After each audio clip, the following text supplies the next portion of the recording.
Guys, Dr. Greg. So I have been planning to create a video about this for some time, but I wanted people to get to know me, to hear my heart and kind of what I do before I kind of drop this bomb on them. So one, you guys have heard me talk a lot about the liver and how infection impacts the liver and how coming alongside the liver from a detoxification standpoint is absolutely clutch.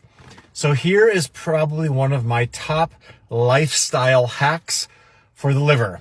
And it is, drum roll please, the coffee enema. So I am formally trained in the Gerson cancer method, and Dr. Max Gerson, who is the founder of the Gerson cancer method, really understood the conversation and attention that need to be paid to the liver and its health and its ability to detoxify. So really quickly, here's why coffee up your butt can impact your liver. So your liver has a very specific venous system that goes from your liver and it actually dumps into your distal colon, kind of close to the exit point. So you have something called your hepatobiliary vein, and it goes kind of down to the left, and then at about your belly button-ish, it meets up with what's called your hemorrhoid vein, which then pops out into your large intestine. So your liver actually dumps through your gut. Interesting fact, right? So what we have found, and there's been some research done on this, is that there's really three things that the coffee enema does.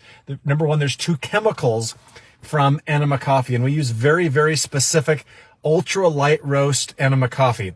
And there's a video actually on my website that does a deep dive into all of this. So number one is caffeine. Number two is palmitic acid. And if you are someone that is super sensitive to caffeine, I've actually never had somebody, we're talking thousands of people, that have ever had an adverse caffeine reaction to the coffee enema.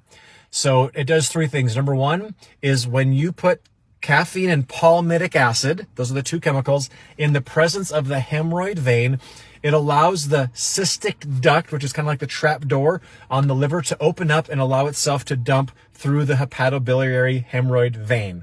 That's number one. Number two is it's shown to increase an antioxidant called glutathione S-transferase. And if you look it up, you'll see that there was a piece of an article that talked about how it increases it by 600%.